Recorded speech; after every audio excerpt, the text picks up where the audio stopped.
कार्तिक मास महात्म्य कथा अध्याय 14। कार्तिक मास का आज लिखूं 14वां अध्याय। श्री हरि कृपा करें, श्रद्धा प्रेम बढ़ाए।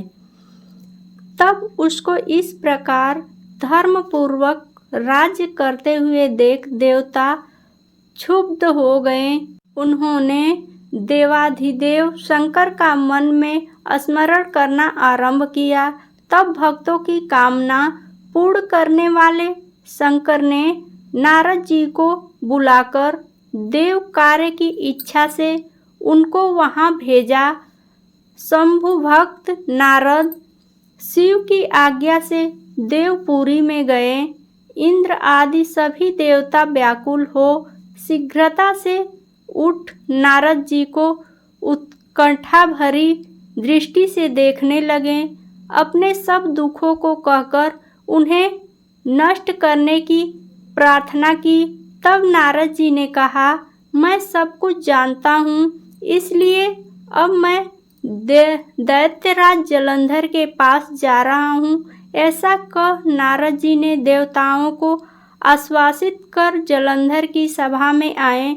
जलंधर ने नारद जी के चरणों की पूजा कर हंसते हुए कहा, हे ब्राह्मण, कहिए आप कहाँ से आ रहे हैं, यहाँ कैसे आए? मेरे योग्य जो सेवा हो उसकी आज्ञा दीजिए। नारद जी प्रसन्न होकर बोले, हे महाबुद्धिमान जलंधर, तुम धन्य हो। मैं स्वेच्छा से कैलाश पर्वत पर गया था, जहाँ 10,000 योजनों में कल्प वृक्ष का वन है। वहाँ मैंने सैकड़ों कामधेनुओं को विचरते हुए देखा तथा यह भी देखा कि वह चिंतामणि से प्रकाशित परम दिव्य अद्भुत और सब कुछ सुवर्णमय है। मैंने वहाँ पार्वती के साथ स्थिर शंकर जी को भी देखा, जो सर्वांग सुंदर गौरवर्ण त्रिनेत्र और मस्तक पर चंद्रमा धारण किए हुए हैं। उन्हें देखकर मुझे बड़ा आश्चर्य हुआ कि इनके समान समृद्धशाली त्रिलोकी में कोई है या नहीं। हे देवेंद्र, उसी समय मुझे तुम्हारी समृद्धि का स्मरण हो आया और उसे देखने की इच्छा से ही मैं तुम्हारे पास चला आया हूँ। यह सुनकर जलंधर को बड़ा हर्ष हुआ। उसने नारद जी को अपनी सब समृद्धि दिखला दी। उसे देख नारद ने जलंधर की बड़ी प्रशंसा की और कहा कि निश्चय ही तुम त्रिलोकपति होने के योग्य थे।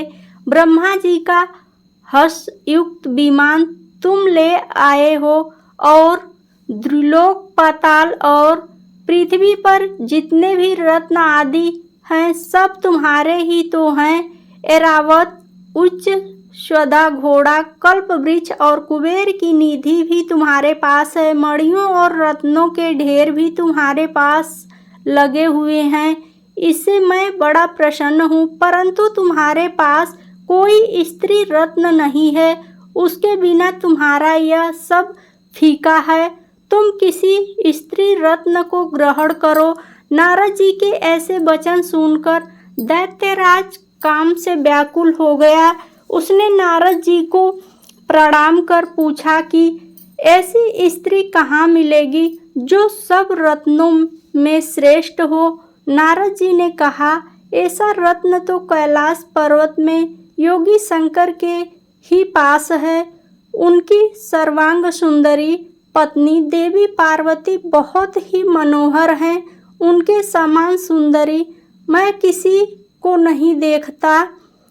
उसके उन रत्न की उपमा तीनों लोकों में कहीं नहीं है। देवर्षि उस दैत्य से ऐसा कहकर देव कार्य करने की इच्छा से आकाश मार्ग से चले गए। अगर आपको यह कथाएं पसंद है तो कृपया शेयर, लाइक और कमेंट जरूर करें।